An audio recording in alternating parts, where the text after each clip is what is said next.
উপযুক্ত ব্যক্তি বলতে কি হচ্ছে দলীয় কোন নেতা কিংবা লাঠিয়াল হবে, নাকি হচ্ছে কোন মন্ত্রী এমপির সন্তান হলেই হবে? এটা উপযুক্ত ব্যক্তি বলতে কাকে বোঝানো হচ্ছে তা কিন্তু আমরা বুঝতে পারছি না মাননীয় স্পিকার। জনাব হান্নান মাসুদ, জি আপনার 10 মিনিট সময় বরাদ্দ আছে। মাননীয় মন্ত্রী প্রতিমন্ত্রী, আপনি দয়া করে বসুন। মাননীয় স্পিকার, আজকে কয়েকটা বিল উপস্থাপন করা হয়েছে যার মাধ্যমে মূলত স্থানীয় সরকার বা স্থানীয় প্রশাসন ব্যবস্থা যা রয়েছে তার পিঠে ছুরিকাঘাত করা হচ্ছে, যেটা বিএনপির কোনো ইশতেহারে ছিল না। আমাদের ট্রেজারি বেঞ্চে যারা আছেন তাদের কোনো ইশতেহারে ছিল না। আমাদের বিএনপি দলীয় যেই ইশতেহার ছিল 31 দফা, 31 দফার 20 নং দফায় ছিল যে হচ্ছে মৃত্যু কিংবা কোনো দণ্ডে দণ্ডিত হওয়ার আগ পর্যন্ত কোন সিটি কর্পোরেশন, পৌরসভা কিংবা স্থানীয় সরকারের কাউকে অপসারণ করা হবে না।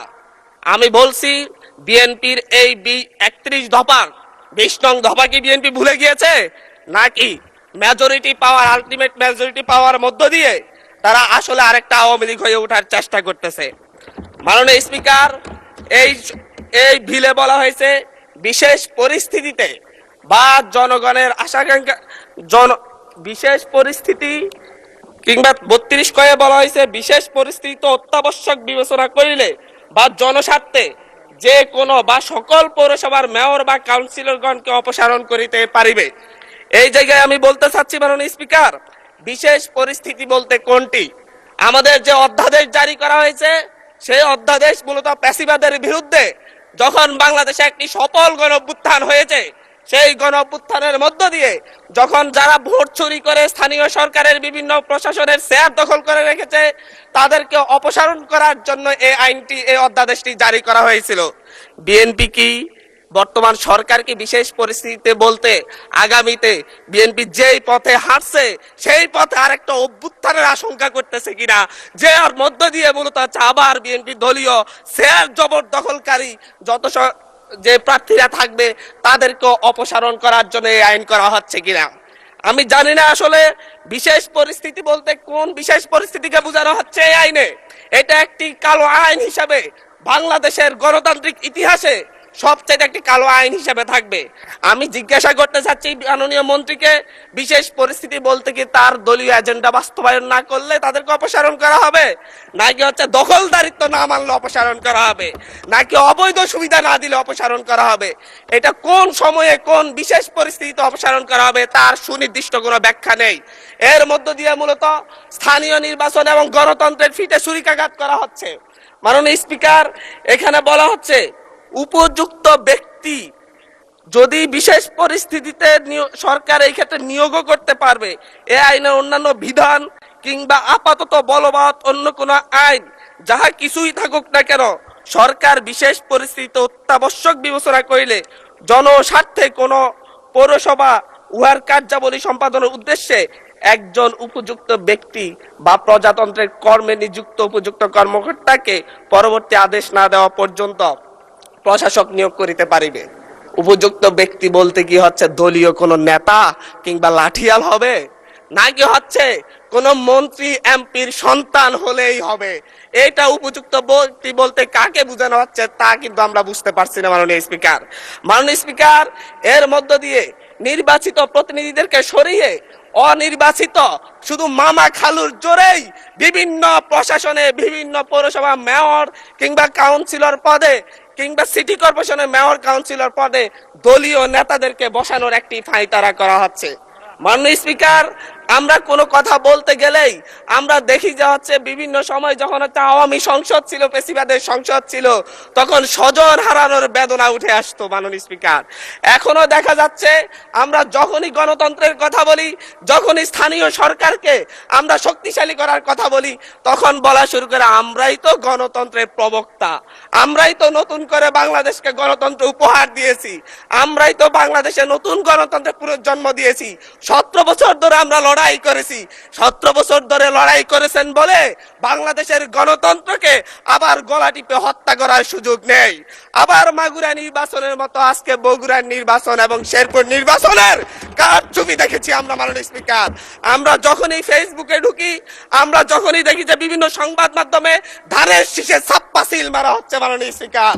আজকে 2024-এর এমন রক্তক্ষয়ী সংঘাতের পরে আজকে যখন একটা উপনির্বাচন এবং একটা স্থগিত হওয়া নির্বাচন হতে যাচ্ছে, তখন আমরা দেখছি বিরোধী দলীয় এজেন্টদেরকে ঘাট ধাক্কা দিয়ে বের করে দেওয়া হচ্ছে, কেন্দ্রের ভিতর ঢুকে এজেন্টদেরকে আহত করা হচ্ছে এবং ছোট ছোট বাচ্চাদেরকে লাইনে দাঁড় করায়, স্কুলের বাচ্চাদেরকে লাইনে দাঁড় করে ভোট দিতে দেওয়া হচ্ছে। এর চাইতে নির্লজ্জতা আর কি আছে মাননীয় স্পিকার? এর মধ্য দিয়ে মূলত আরেকবার বাংলাদেশকে সংকটে ফেলা হচ্ছে। একটা বিষয় হচ্ছে, আমাদের যে ট্রেজারি বেঞ্চ রয়েছেন, ওই ট্রেজারি বেঞ্চের নেতারা বারবার বাংলাদেশের গণতন্ত্রকে হত্যা করার চেষ্টা কিন্তু করেছেন, কিন্তু ওনারা ব্যর্থ হয়েছেন, আওয়ামী লীগের মতো সফল হন নাই। 1994 সালের মাগুরার নির্বাচনের মধ্য দিয়ে ওনারা চেষ্টা করেছিলেন একতরফা নির্বাচন করে টিকে থাকতে। 1996 সালে একতরফা একটা নির্বাচন করেছিলেন, 12 দিনের মাথায় জনগণের চাপে সরকার থেকে পদত্যাগ করে তত্ত্বাবধায়ক সরকার ব্যবস্থা দিতে হয়েছিল। আবার 2006 সালে এসে বিচারপতির 2 বছর মেয়াদ বাড়িয়ে তারপর আবার ক্ষমতায় থাকার বন্দী করেছিলেন, কিন্তু বাংলাদেশের জনগণ সেই সুযোগ দেয় নাই।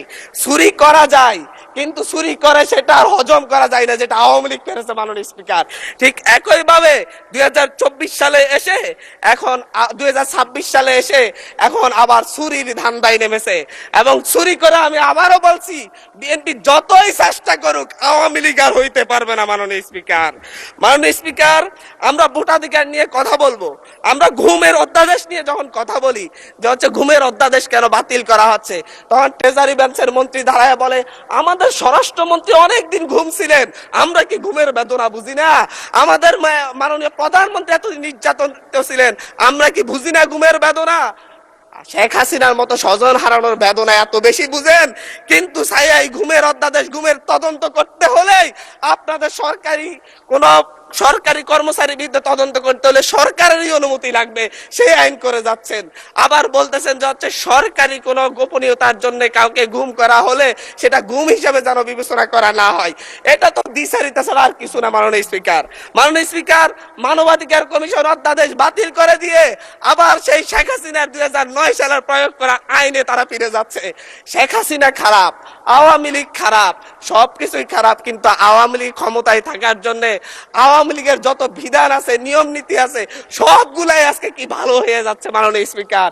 কিন্তু অভ্যুত্থান পরবর্তী যে মানবাধিকার অধ্যাদেশ, যেটাকে সকলেই গ্রহণ করেছে, সেই অধ্যাদেশকে তারা বাতিল করে ফায়ে ছুড়ে ফেলে দিয়ে মূলত জাতির সাথে প্রতারণা করছে মাননীয় স্পিকার। মাননীয় স্পিকার, এই জায়গায় আজকে সুপ্রিম কোর্ট সচিবালয় অধ্যাদেশ বাতিল করে দিয়েছে। আমাদের মাননীয় প্রধানমন্ত্রী তারেক রহমান সাহেবের ওনার একটা ফেসবুক পোস্টেই উনি উল্লেখ করেছেন সুপ্রিম কোর্টের জন্য আলাদা সচিবালয় করা হবে এবং সুপ্রিম কোর্টকে বিচারালয়কে স্বাধীনতা দেওয়া হবে। আজকে আইসা বলতেছে সুপ্রিম কোর্ট সচিবালয়ের কোনো দরকারই নেই, কোনো প্রয়োজনীয়তা নাই।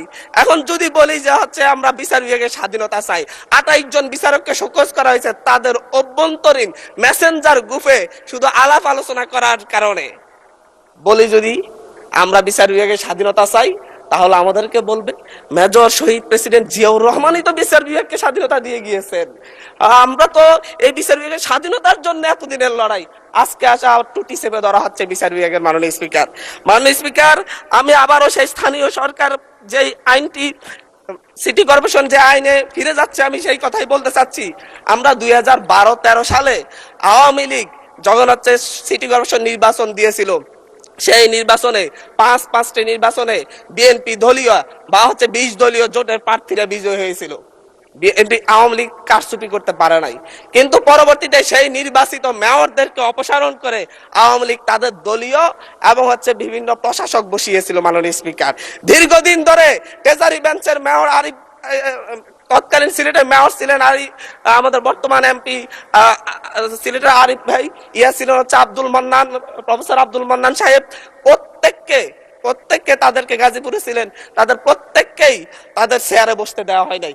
একই ধরনের পথে আওয়ামী লীগের সেই দেখানো পথে বিএনপি হাঁটার জন্য এই আইনটাকে করা হচ্ছে। মাননীয় স্পিকার, অন্তর্বর্তীকালীন সরকার যে অধ্যাদেশটি জারি করেছিল, সে অধ্যাদেশটি মূলত বিশেষ পরিস্থিতি